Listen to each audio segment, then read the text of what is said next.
ఏంటంటే నిన్న మీరందరూ అంటే మన సబ్స్క్రైబర్స్ కొంతమంది స్వాతి వరణ్ ఛానల్ చూసే వాళ్ళు ఉంటారు. వాళ్ళు ఏంటంటే వాళ్ళు ఏదో ఫంక్షన్ చేసుకున్నారు కదా, ఆ ఫంక్షన్కి అయితే మమ్మల్ని అయితే ఇన్వైట్ చేయలేదు ఫ్రెండ్స్. వాళ్ళు అసలు పిలవలేదు, మాతో మాట్లాడలేదు. కొంతమంది ఏంటంటే తెలిసి తెలియక వాళ్ళ ఇంట్లోంచి బయటికి రాలేదు. సుబ్బు వాళ్ళు ఫంక్షన్ చేసుకుంటున్నా కూడా అంటే పిలవని పేరెంట్లకి ఎలా వెళ్తారు? సొంత మా అన్న వాళ్ళు పిలుచుకోకుండా ఫంక్షన్ చేసుకుంటే నేను పోను, పిలిస్తేనే వెళ్తా, పిలుచుకుంటే వెళ్ళను. అక్కడికి కూడా నేను స్వాతి వాళ్ళ ఇంటి దగ్గరికి వెళ్ళాను, పాప కోసం వెళ్ళాను. అప్పుడు కూడా ఒక్క మాట కూడా మాట్లాడింది లేదు. అక్కడ మా అత్త చిన్నత్త ఉంటే ఆమెతో మాట్లాడి వచ్చాను. కనీసం ఏం సుబ్బు అని పలకరించినా కూడా పలికే సిచ్యువేషన్లో లేరు వాళ్ళు. అయినా ఇక్కడ ఎవరు బాధపడుతున్నారు ఫ్రెండ్స్? మీరు బాధపడిపోతారు, నాకు అర్థం కాస్తుంది. ఎవరు బాధపడిపోతున్నారు? మీరు పెట్టుకుంటున్నాం, ఎవరేం బయట పెట్టట్లే. అందరూ బాగా ఎంజాయ్ జల్సా పండగ అంటున్నారు. మీరు ఊరికి అనవసరం బాధపడుతున్నారు. చూసుకుంటున్నారు ఫ్రెండ్స్. ఆమె సుఖం ఆయన చూసుకుంటాను, ఆయన సుఖం ఆయన చూసుకుంటాను. మీరు మధ్యలో మమ్మల్ని అనకండి. ఏదైనా వాళ్ళ గురించి అనుకుంటే వాళ్ళ గురించి వాళ్ళ ఛానల్లో కామెంట్స్లో పెట్టుకోండి. మా గురించి మాత్రం ఒకరి ఛానల్ కింద కామెంట్స్లో పెట్టకండి. ఇంకోటి వచ్చేసి ఏంటంటే స్వాతికి నాగేంద్రకి నా దిష్టి తగిలి వాళ్ళ సంసారాలు పోయినాయి అంట. అంటే స్వాతి వరుణ్ మా ఇంట్లో ఉండరా, నేను అత్తన వాళ్ళిద్దరికి. నేను అత్తన, నాగేంద్రకి నేను అత్తనా? ఆ అమ్మాయి ఎవరింట్లో ఉంది, ఎక్కడుంది? పోనీ స్వాతి ఏమన్నా మా ఇంట్లో ఉందా? వాళ్ళిద్దరు అరే బాబు, మాకు పెళ్ళైన 3 నెలలకి మాకు సంసారం బయట వేసినారా? ఎవరు మా జీవితం మేము బతున్నాము. పెళ్ళైన 3 నెలలకి మమ్మల్ని బయట పడేసినారు వాళ్ళు. మేము బయటకు వచ్చినాక 3 ఏళ్ళు కానీ ఎప్పుడు మేము బర్రెలు తెచ్చుకున్న తర్వాత కొంచెం బాగా తిరుక్కున్న తర్వాత అప్పుడు మాతో మాట్లాడినారు. అంతవరకు ఎవరు మాట్లాడలే మాతో. మాకెళ్ళి చూసిన దిక్కు లేదు. సురేందర్కి స్టోర్ రైస్ స్టోర్ అన్నం తిని 3 days కడుపు నొప్పి లేసింది. ఏమరా ఎలా ఉన్నావు, ఏం తిన్నావా తినలేదని అడిగే దిక్కు లేదు మమ్మల్ని. ఎక్కడున్నామో ఏం చేసామో అది మాకు తెలుసు. ఇప్పుడు అంతా మేము బాగున్నాము, పెద్ద ఇల్లు కట్టించారంటే మాకు కట్టించి మా అభిమానులు కట్టించే వాళ్ళు కట్టించారు. నీకేంటి మధ్యలో బాధ? నువ్వేమన్నా కట్టించావా నాకు ఇల్లు? ఏమన్నా నీకు అంత బాధ లేదు స్వాతికి మోగి ఇల్లు కట్టి. అయినా ఫ్రెండ్స్ పల్లెటూరులో ఏంటంటే పిల్లల పేరెంటాలు పోరు. మామూలు యాక్చువల్ అయితే ఎలా ఉంటారంటే ఫంక్షన్కి 3 రోజులు ముందర ఒకసారి పిలుస్తారు, ఫంక్షన్ రోజు పిలుస్తారు, అప్పుడే వెళ్తారు. కానీ ఇక్కడ ఒక్కసారి కూడా పిలిచిన పేరెంటానికి ఎవరు పోరు. మమ్మల్ని పిలవలేదు ఫ్రెండ్స్, మేము పోలేదు. నేను అది కూడా ఎందుకంటే తప్పైతే ఎవరి మోగుతున్నా ఎవరు ఫంక్షన్ చేసుకుని బయటకు వచ్చి చూసిన ఆల్రెడీ. ఏంది మనల్ని పిలవలేదని నేను సురేందర్తో 2 times అన్నా. మనల్ని పిలవలేదు ఎందుకంటే పిలిసరేములే, బాధలు అయితే ఉంటాయి కదా వాళ్ళని. కానీ అసలు వీళ్ళకి వివాదాలు రావడానికి కొట్లాట ఏంటంటే ఆ రోజు గొడవ జరిగింది కూడా మా బావ వల్లే. మా బావ కోసమే వాళ్ళు కొట్లాడుకున్నారు. ఏదో డబ్బులు పంచాయతీ దగ్గర కొట్లాడుకున్నారు. దయచేసి మమ్మల్ని తెలీదు కానీ పైకి చూపించేది మొత్తం నిజం అనుకుంటారు. కానీ లోపల తింటేదంతా వేరు, బయట చూపించేదంతా వేరు. 50,000 మా బావ 50,000 బాండ్ ఇచ్చాడని అవన్నీ చెప్పాలా? అసలు మనం ఎంత బ్యాడ్ అయిపోతున్నామో జనాలకు అది వాళ్ళకి తెలుసు, మనకు తెలుసు. వాళ్ళ వల్లే మనం ఎంత లాస్ అయిపోయినామో అసలు. కానీ వాళ్ళు అవన్నీ చెప్పుకోవట్లేదే. కనీసం మీ అన్న ఏ రోజు నాకు వీడియోలో అని చెప్పినాడా సుబ్బు వాళ్ళు మమ్మల్ని చూసుకున్నారు అని ఒక్క వీడియోలో చెప్పినాడా? చెప్పలేదే. ఏమో లేదు చెప్పిందే. ఎవరు మంచి ఎవరు చెడ్డ అని చెప్తూనే ఉన్నాడు కదా. ఎవరు మంచి దానిలో నువ్వు ఉండవేమోలే లేదని చెప్పినాడా? ఉన్నారులే. ఇప్పుడు ఆమెకు మన కామెంట్స్ గురించి అప్రూవల్ చేయాల్సిన అవసరం ఏముంది ఫ్రెండ్స్? మా ఛానల్లో అయితే మా స్వాతక గురించి రోజు 10 కామెంట్లు వస్తాయి. హైదరాబాద్లోనే ఉంది, వీళ్ళతో కనపడుతుంది, వాళ్ళతో కనపడుతుంది, ఇక్కడ తిరుగుతుంది, అక్కడ తిరుగుతుంది. మేము ఏ రోజు అప్రూవల్ చేయలేదే. మీకు ఏ రోజైనా కనపడిందా కామెంట్లో? ఆమె గురించి బ్యాడ్గా కనపడలేదే. డిలీట్ చేసినాం, ఎందుకు మాకు అవసరం అని. కానీ ఆమె మా గురించి కామెంట్లు అప్రూవల్ చేసిన అవసరం ఏముంది ఆమెకి? అంటే మమ్మల్ని ఇంకా బ్యాడ్ చేయాలనే కామెంట్లలో. మేము ఇంగిట్లో బతుకుతున్నా కూడా ఓర్పు లేదు జనాలకి. ₹1,00,000 వచ్చినాయి ఫ్రెండ్స్ నాకైతే. 6 నెలల అకౌంట్ వెళ్ళి చూడండి. ఆ ₹1,00,000 నుంచి ఇప్పుడు జీవితం 2 నెలలకు ఒకసారి జీతం వస్తుంది. దీనమ్మ జీవితం కేవలం ఇన్సూరెన్స్ వల్లే. ఏమర్థం ఏంటంటే ఎంత మంచి చేసినా మా గురించి ఒక్కరో కూడా మంచి చెప్పేవాళ్ళు లేరు. ఒకప్పుడు మా బావ మా స్వాతక్క విడిపోయినప్పుడు మా ఆయన వరుణ్ని తీసుకెళ్ళి 2 రోజులు అసలు అవి కొట్లాట్లు వాళ్ళకి తెలియాలండి. అవి మాకెందుకు కానీ మేము ఏవి చెప్పడం లేదే. అసలు ముందు ఆ కామెంట్ పెట్టిన దాన్ని కొడతా, నాకు దగ్గర కనపడితే ఖచ్చితంగా కొడతా. నేను అప్పట్లాగా లేను, చాలా సెన్సిటివ్గా అయితే లేను. చెప్పుతో కొడతాను పెట్టింది కామెంట్ చూసుకోండి. అయినా అది ఎవరు ఫేక్ కాకుంటే ఓల్డ్ మూవీ లవర్ అంటే. అయినా ఫ్రెండ్స్ ఇప్పుడు మేము మన అనుకున్నాము. ఆమె గురించి కామెంట్స్ వచ్చినప్పుడు నేను డిలీట్ చేస్తున్నాం. మా గురించి తన ఛానల్ కింద కామెంట్స్ వచ్చినప్పుడు డిలీట్ చేయాలి. ఎందుకు చేయకుంది? ఎందుకు? ఎప్పుడన్నా వరుణ్ ఇక్కడికి వచ్చినప్పుడు చూసుకున్నందుక, నక్షత్ర ఇక్కడికి వచ్చినప్పుడు చూస్తున్నందుక మమ్మల్ని ఇంకా బ్యాడ్ చేయాలనుకోవడం. డబ్బు సంపాదిస్తే సరిపోదు ఫ్రెండ్స్, పిల్లల దగ్గరుండి చూసుకోవాలి. డబ్బు ఎవరైనా సంపాదిస్తారు, కానీ పిల్లలు తల్లి ప్రేమ తండ్రి ప్రేమ అందిలేం కదా. డబ్బు ఈ రోజు ఉంటే రేపు పోతుంది, కానీ వాళ్ళు తిరిగిన అయిపోయే బాల్యం మళ్ళీ తిరిగి రాదు కదా. మళ్ళీ ఇంకోటి ఏదో నాగేంద్రకి స్వాతికి నేను దిష్టి పెట్టినానంట. నువ్వు ఎన్నికి తిరగా స్వామి, కళ్ళకు పెడుతున్నావా? నీకు లైట్ కనపడద్దు, ముఖం కనపడద్దు, వీడియో మబ్బు కనపడుతుంది.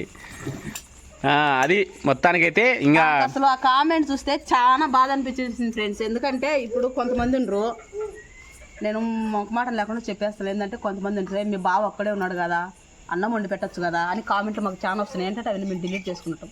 ఎవరు సుఖం వాళ్ళది, ఎవరేం బాధలో లేరు ఫ్రెండ్స్, అందరూ హ్యాపీగా ఉండరు. కానీ ఏమంటే బయటకు చెప్పుకోవడం లేదు, ఆమె చెప్పుకోవడం లేదు, ఈయన చెప్పుకోవడం లేదు, అందరూ హ్యాపీగా ఉండరు. ఏంటంటే మేమే కొంచెం కష్టాల్లో ఉండేది, అప్పులు తీసుకొని తీసి మేము వచ్చిన లాస్ట్ అందరూ యూట్యూబ్లో మేమే తిట్టించుకుంటున్నాం అందరితో. ఇంకా నాగేంద్ర అంటవా, నాగేంద్ర నా ఇంట్లో ఏ రోజు లేదు. ఎప్పుడన్నా ఇంట్లో ఏదైనా లేదంటే మా వెనకడికి వచ్చి ఒక 500 బావ, ఒక 200 బావ అని తీసుకొని పోయేది. హాస్పిటల్ ఇంక్లూడింగ్ హాస్పిటల్ కూడా ఈయన తీసుకెళ్ళవాడు. ఎవరు తీసుకెళ్ళవాలి కదా హాస్పిటల్కి, ఈయన కాడకు వచ్చి 10 మంది తీసుకొని పోయేది. రా బావ హాస్పిటల్కి వెళ్ళాలి. ఆ అమ్మాయికి ఏంటంటే గొంతు థైరాయిడ్ ఉంది ఫ్రెండ్స్. ఆ అమ్మాయి క్యాబేజ్ తింటే గొంతులోకి వస్తుంది. అది వచ్చినప్పుడల్లా సురేందర్ని తీసుకెళ్తారు హాస్పిటల్కి. మీద ఒక్కదాన్నేనా, ఎవరికి వచ్చి ఏమొచ్చిన కూడా నేనే పోవాలి ఆసుపత్రికి. కానీ నాకు ఆసుపత్రికి వచ్చినప్పుడు ఎవరు రాడు. అంకన్ గారు వచ్చినాడు, కడుపు నచ్చిందంటే ఎవరు రాలే 3 రోజులు చెప్పినా కూడా రాలేదు, ఎవ్వరు రాలేదు. నేను పోయి కాలు పట్టుకొని బతిమాల సత్య సావని మాకేం అవసరం. మా తమ్ముడు వచ్చి అప్పుడప్పుడు వచ్చి హాస్పిటల్ తీసుకెళ్ళి సురేందర్కి ఇంజక్షన్ వేసుకో, వాంతులు, కడుపు నొప్పి, మోషన్స్ అన్ని, కనీసం బైక్ రైడ్ చేసే సిచ్యువేషన్లు కూడా లేడు. ఫ్రెండ్స్ చెప్పుకోలేదే. ఎవరి కొద్ది వాళ్ళు మంచి చెప్పుకుంటుంటారు, ఎవరి కొద్ది వాళ్ళు చేసుకుంటుంటారు, ఎవరు మంచితనం వాళ్ళు చెప్పుకుంటుంటారు. మా గురించి బ్యాడ్ కామెంట్స్ వచ్చినా కూడా డిలీట్ చేసుకోరు, ఇంకా జనాలకు చూపిస్తూ ఉంటారు. నాకు కూడా ఇన్ని రోజులకు అర్థమైంది ఫ్రెండ్స్, ఎవరు మంచోళ్ళ, ఎవరు చెడ్డోళ్ళ, ఎవరు స్వార్థపరులు అని బాగా తెలిసిపోయింది. ఇంకొకటి ఏంటంటే మీ అత్తను బాగా తిడుతున్నారు, తిట్టిపోస్తూ ఉంటుంది ఎప్పుడు అంటారు. తిడతా, ఇప్పుడు కూడా తిడతా. ఎందుకంటారా, నేను నా 3 బిడ్డలను డెలివరీ అయినప్పుడు, పోనీ అసమ్మని డెలివరీ అయినా రాలేదు, నందుగానికి ఒక్కనికి వచ్చింది మా అత్త. అది వచ్చి హాస్పిటల్కి వచ్చి ఏం పిల్లోడా అని చూసిపోయింది, మగ పిల్లోడా అని. కనీసం ఇంట్లో కొడుకు ఒక్కడే ఉన్నాడే, స్వాతి అంటే వెళ్ళిపోయింది, నాగేంద్ర అంటే చనిపోయింది. నువ్వుండేది ఎవరు, ఒక కోడలే.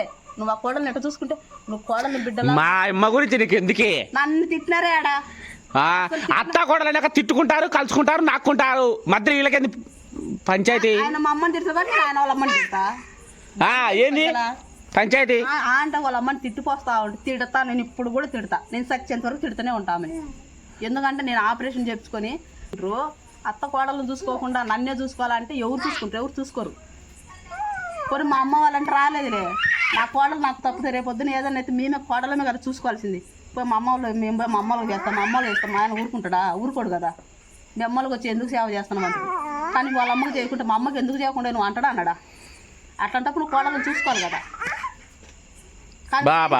నేను ఇంత బ్యాడ్గా ఎందుకు అవుతానంటే దృష్టిలో నాకు నటించడం రాదు, అందుకే అందరి దృష్టిలో బ్యాడ్ అయిపోతాను. అందరికి నటించడం వచ్చు కాబట్టి అందరూ మంచి అయిపోతున్నారు.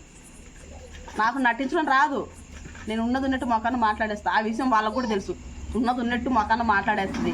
అయినా నేనంటే చెడ్డ.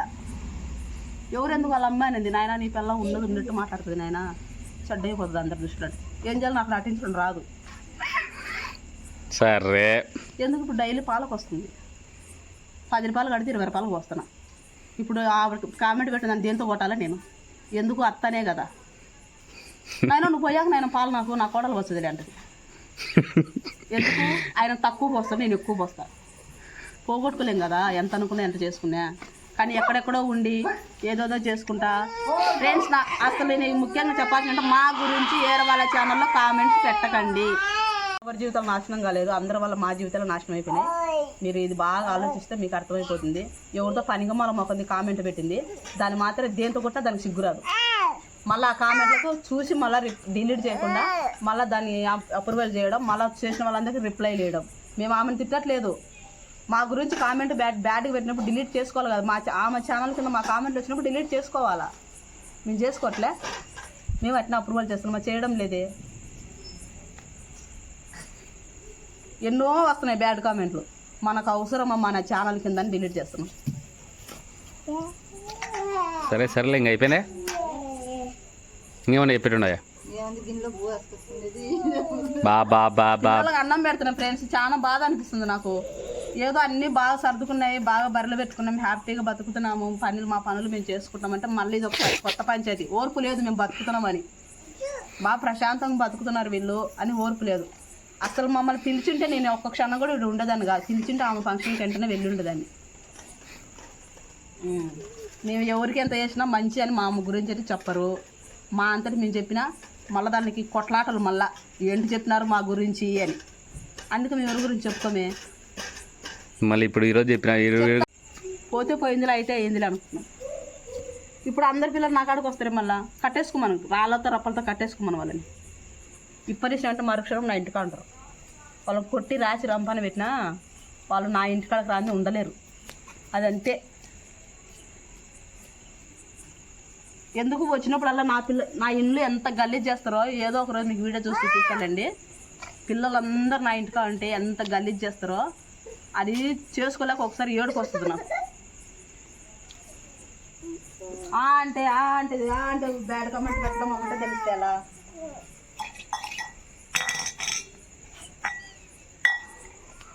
నీకు స్వాతి అంటే అభిమానం ఉండొచ్చు, ఆమెను పొగుడుకో, నాకేం బాధ లేదు. మమ్మల్ని తిట్టాల్సిన అవసరం నీకు లేదు.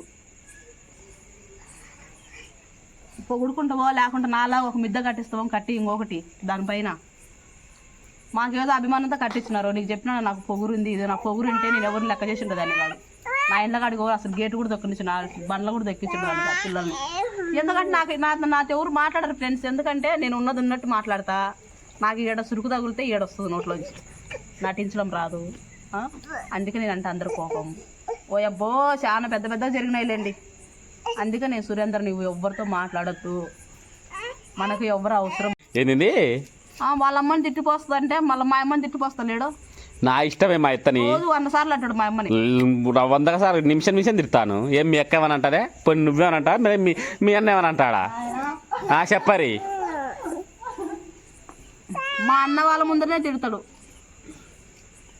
అన్ని మూసుకొని ఉండాలి అల్లుడినిడ. అబ్బా అల్లుడు రేపు పొద్దున మా అమ్మకి ఏదైతే పోయి చేయాలా చచ్చవా. ఆసుపత్రికి పోతాను తొలగిపోయి పోయి అడిగినా లేదా, వాన పడుతున్న కూడా పోయి ఆసుపత్రికి పోతాను అడిగినా లేదా. బాధ లేసిపోతుంది నాకు ఈరోజు.